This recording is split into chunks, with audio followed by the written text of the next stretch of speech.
मित्रांनो, रोज श्रीयंत्रासमोर हे स्तोत्र वाचल्याने कधीच पैशाची समस्या येत नाही.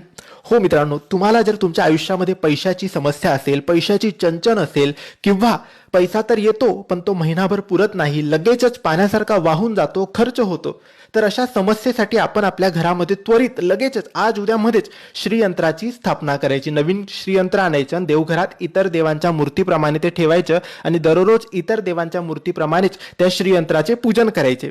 आणि दररोज सकाळी, संध्याकाळी किंवा एकाच वेळेस, दोन्ही वेळेस बोलला तर अतिउत्तम, पण एका वेळेस बोलला तरी चालेल, नित्यसेवा या पोथीतून तुम्हाला श्रीसूक्त श्रीयंत्रासमोर वाचायचे आहे.